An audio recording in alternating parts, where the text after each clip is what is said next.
दो शक्तियां आप पढ़ चुके, खेचरी और गोचरी। खेचरी का काम है आपकी पंच शक्तियों को विकसित करना, जो परमेश्वर की 5 शक्तियां हैं उनको, और गोचरी का काम है कि आपके मन, बुद्धि, अहंकार, इन 3 को आरोहण कराएं। इसका उल्टा उनके लिए है जो शक्तिपात रहित हैं, माया मोहित। यह है निष्कर्ष। निष्कर्ष क्या? निष्कर्ष ये कि 2 शक्तियां पढ़ी। एक खिचड़ी। खिचड़ी का काम क्या है? बोध गगन में विचरण करने वाली खिचड़ी होती है। तो बोध गगन क्या है? बोध गगन है कि शिव की 5 शक्तियां हैं। उन 5 शक्तियों के कारण उनके 5 गुण हैं, वही संकुचित हो जाते हैं तो कला, विद्या, राग, काल, नयति ये हो जाते हैं, और विकसित होने पर शुद्ध विद्या हो जाती।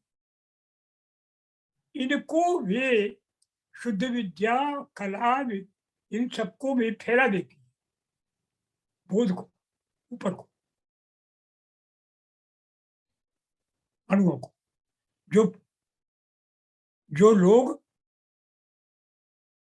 शक्तिपात से युक्त है उनको, और जो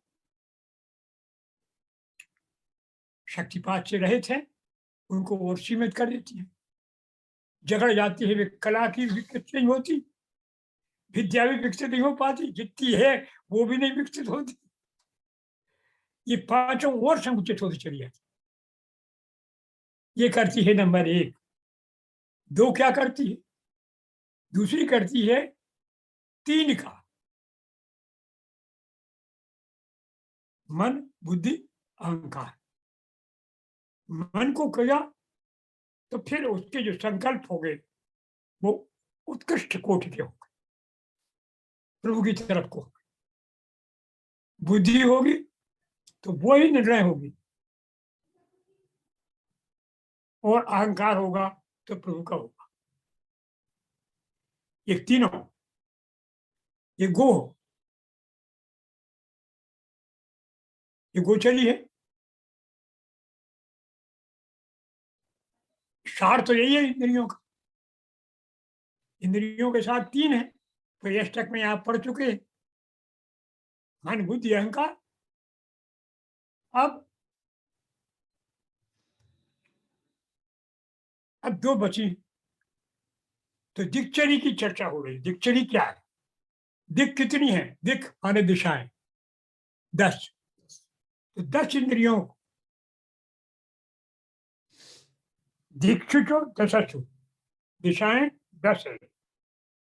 बाह्य इंद्रिय भूमिषु, ये इंद्रियों की, बाह्य इंद्रियों की भूमि है, यानी ज्ञानेन्द्रियों की और कर्म इंद्रियों की भूमि 10। इनमें ही ये विचरण करती है। कौन? दिक्चरी। अनुगृहीता राम, जो अनुगृहित हैं, जिन पर शक्तिपात हुआ है, शिव की कृपा हुई, गुरु की कृपा, अद्वैत प्रथन चारा। प्रथन का अर्थ होता है फैलाना, प्रसार। तो उनमें क्या करती हैं ये? इन इंद्रियों का काम अद्वैत का प्रसार करना है, भेद समाप्त करना। अद्वैत, 2 नहीं, 1। एक ही तत्व सब जगह है। गंध, रूप, रस, स्पर्श, 5 में एक ही तत्व है। 5 इंद्रियां वास्तव में एक ही तत्व को दे रही हैं। पांचों कर्मेंद्रियां एक ही चीज को कर रही। इन सब के भीतर जो विभिन्न भेद हैं, उन भेदों को समापन करने की प्रेरणा और समापन करने का प्रारंभ आपको ऊपर की तरफ आरोहण करना। ऐसा नहीं कि झपके में पहुंचा दिया आपको, ये करती हैं प्रयत्न तो आपको पहुंचा देती। अद्वय प्रथम सारा परेशान तू द्वय प्रतीति पातन्या। और दूसरों को तो हमने बताया था ना कि आपको ये मालूम हो जाए। पहली एक अवस्था इन्होंने भी किया था, गोचरी ने, कि शून्य परमात्मा की स्थिति को तोड़ दिया था। ध्यान है आपको, हमने बताया था कि शून्य परमात्मा की स्थिति में भी वे विचार करती हैं, यानी शून्य परमात्मा नहीं रहने देती। यहां वही बात है, विकसित कर दिया इन्होंने। ये आपकी ज्ञानेन्द्रिय फिर क्या करेंगी, अब बताइए। जैसे जैसे गंध है, तो गंध में अभी आपको इतनी क्षमता है कि आप गुलाब की गंध और केवड़े की गंध, इनकी बारीक अंतर को जानते हैं। ये भेद बुद्धि है आपकी। फिर आपको ये होगा कि एक गंध है, गंध माने एक, स्पर्श माने एक, इनके भीतर के भेद खत्म। बात समझ में आई आप? रंग रहेंगे एक है, अभी आपको शेड मालूम है और रंग तो मालूम है ही, पीला लाल और इनके बीच के भी इससे बहुत पहचानते हैं। बहनें तो और बुढ़ियां तो इतनी जानती हैं कि वो एक एक मेरून फलाने ढिकाने जाने कितने रंग, कितने भेद। ये भेद बुद्धि धीरे धीरे समाप्त। केवल एक, इनके भीतर एक था, गंध के भीतर एक था, स्पर्श के भीतर एक था। ये काम कौन करती है? दिक्चरी। ये दिक्चरी का, और इन्हीं का भेद बढ़ा देना, बहुत चतुर बना देना। ऊपर कहा था ना कि वो चतुर बना देता, पहले कहा था जितना ज्यादा चतुर हो जाएगा उतना प्रभु से दूर हो जाएगा। अब अगली भूचरी। भूचरी क्या है? रूपादि पंचात्म में पांच चीजें होती हैं। शब्द, आपको क्या है? तन्मात्राएं किसकी? पांच भूत है, पांच भूतों की पांच तन्मात्राएं। आकाश की तन्मात्रा शब्द, फिर आकाश के बाद वायु की तन्मात्रा स्पर्श, फिर अग्नि की तन्मात्रा रूप, फिर जल की तन्मात्रा रस, फिर पृथ्वी की तन्मात्रा गंध। तो ये जो है ये मेय पद्धति इनको सीमित कर देती। क्या क्या हुआ सीमित? क्या है? व्याख्या करते हैं तद भोगमय आशा आश्चर्य भावेन तन्मयताम आपन्ना भूषैया। भूषैया क्या होती? कि ये जो भावनाएं हैं इनको आश्नी आश्चर्य आश्चर्य। आश्चर्य क्या? आश्चर्य माने गाढ़ा। गंध इतनी गाढ़ी हो गई, वो गंध रूप में हो गई, यही यही स्पर्श रूप में हो गई गाढ़ी, यही हो गई रूप रूप में। ये सब रूप में बन गई है कौन? ये भूचरी। और फिर अगर आप प्रभु के कृपा पात्र है तो फिर चित प्रकाश शरीर तया, फिर आपको खूब गहरे रंग दिखेंगे, लेकिन प्रभु के रंग दिखेंगे चित प्रकार से। फिर आपको गंध दिखेगी चित गंध, डिवाइन, दिव्य। वो गहरे दिखेगी और दिव्य दिखेगी। भूचरी आपको ऊपर ले जाए,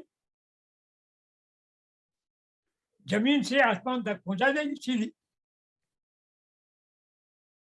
बात समझिए, ये गंध जो आपको खींचने वाली थी, वही गंध एकदम दिव्य हो गई परमेश्वर की। चित चित शक्ति से गंध, चित शक्ति से रूप, चित शक्ति से रस और चित शक्ति से शब्द। सब सब प्रभुमय, सब आनंदमय। वीणा का नाद सुना तो आप नाद में डूब गए, समाज में पहुंच गए। आपने सुंदर रूप देखा, आप परमेश्वर के रूप में पहुंच गए। आपने सुंदर गंध आई, आप गंध के जरिए से ऊपर पहुंच गए। आपने घंटे की आवाज सुनी, उसके साथ आप उद्घोष के साथ चले गए और डूब गए, शब्द से शब्दहीन में पहुंच गए। चित प्रकार। बात समझ में आई? गहरी बात है, लेकिन समझने की बात है कि ये सब चीजें अत्यंत स्वरूपवान बनती हुई परमेश्वर की तरफ को ले जाती हैं। भागवत में कहा है, शत्रुता परमेश्वर की तरफ ले जाती।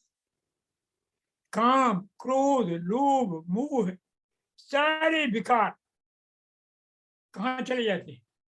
वहीं विलीन हो जाए। अरे वो क्या थी? कुबड़ी। केवल मोह हो गया उसको, उसे किसी ने प्यार ही नहीं किया, और एक अच्छा सुंदर खूबसूरत लड़का मिल गया उसको, तो उसके मन में काम का उद्वेग उठा। लेकिन उठा तो कहाँ गया? कृष्ण पे विलीन हो गया। विलीन हो गया, क्या हो गया? चित्त में चला गया। वही नीचे जाता तो नीचे चला गया, चित्त नरक नीचे पहुंच। और वही कृष्ण में चला गया तो ऊपर पहुंच गया, शुद्ध उस लोक में पहुंच गए जहां सामान्य योगियों को भी पहुंचने में कठिनाई होती है ना। तो ये सब जो विकार है, जो पंचभूतों से उत्पन्न है, वे सब उचित प्रकाश से युक्त होकर के आपको समाधि की तरफ को ले जाते हैं और स्वरूप दर्शन करा देते हैं। ये काम किसका है? भूचरी का। पसंद होगी तो, और नहीं तो वो जमीन में गाड़ देगी। इतरेशम चित प्रकाश शरीर तया स्फुरज्ञा। चित प्रकाश में वो स्फुरित होती है, दूसरों को सर्वतो विच्छेद करता दर्शन। सब में भेद, भेद में भेद और भेद में भेद। तो बस हमाओ हमाओ हमाओ हमाओ, जो तमाओ नहीं है, जो हमाओ जो हमाओ तमाओ। हर चीज कुछ नहीं खरा हमारा, तो हम दुखी, अकारण दुखी। हमारी नाक खराब, तुम्हारी नाक अच्छी। हमारा कान खराब, तुम्हारा कान अच्छो। तो इसको रो रहे सबसे जलन। तो ये इत्येवं बामेश्वरी शक्तिया, ये सब मिलाकर कौन हुई? बामेश्वरी की शक्तियां हुई। प्रसारितानी फैली हुई हैं, अंतराणी भीतर, भीतर की हुई। अपर, परा, पर, पर तथा हेतुत्वात्, ये तीन भावों में है ये सब। एक कौन है? अपरा। दूसरी कौन है? परा परा, तीसरी कौन है? परा परा परा परा और अपरा। बंद कर दो।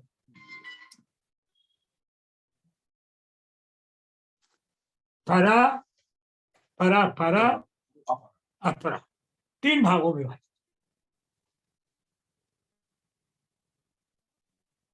और इन्हीं को कहते हैं क्या?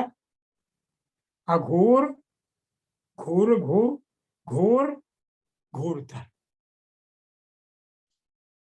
3 अलग अलग। एक तो है अघोर, दूसरी है घोर, तीसरी है घोरता।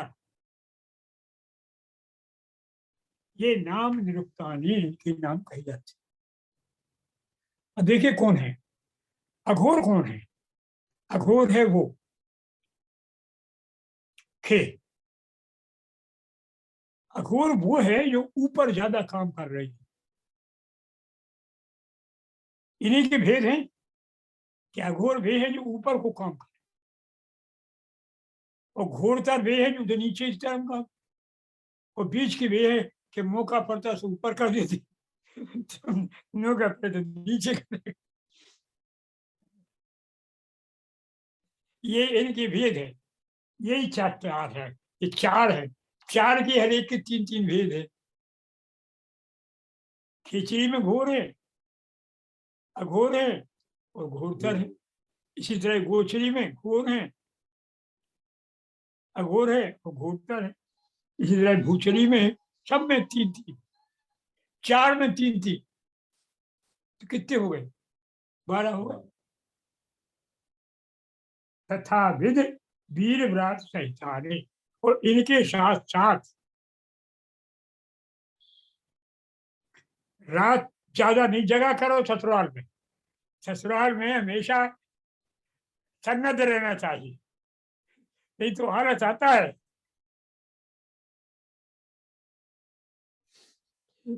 तो ये वीर व्रातों के साथ, वीर व्रात कौन है? रुद्र। इनके साथ रुद्र भी रहते हैं। शक्तियां, शक्तियों के साथ रुद्र, हर एक के साथ। ये इसके विषय में श्री शास्त्र में कहा है। क्या कहा है? अब तीनों के विषय में बताओ कि घोर क्या है, घोर तर्क क्या, अघोर क्या है। देखिए, विशेष तो भी संलीना, जो विषय में लीन है, अधोधा, उनको और नीचे और नीचे, फातियन, गिराती, अणु, अणु माने पशुओं को, अणु माने जीव को, वे नीचे ही विषयों में नीचे और नीचे और नीचे गिराती हैं। रुद्राणुन्या, रुद्र के साथ जो रुद्र थे, आप रुद्र हैं लेकिन अणु बन गए, समा लेंगे, इससे वो मिल जाती है। और फिर घोरतरियो अपराध, ये घोरतर शक्तियां हैं, उनको अपरा जानो। वे घोरतर है, वही कहेंगे अपरा। पहले कहा गया ना नहीं कि अपरा है, परा है और परापरा। ऊपर बताया गया था 3 तरह, एक परा और परा, अपरा, परा और परा। और वही है फिर अघोर, घोर, घोरधर। तो मिश्र कर्म फलाशक्ति, जो मिश्र कर्म करती है, यानी ऊपर को भी नीचे को। पूर्व जनयंतिया, अच्छे लोगों को अच्छा, बुरे लोगों के साथ बुरा व्यवहार। मुक्ति मार्ग निरोधन्या, ये मुक्ति के मार्ग को रोकती है। घोड़ा, परा परा,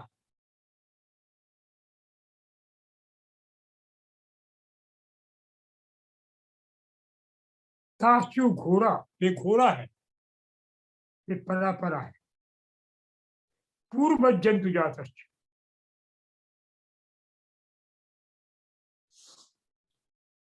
पूर्वत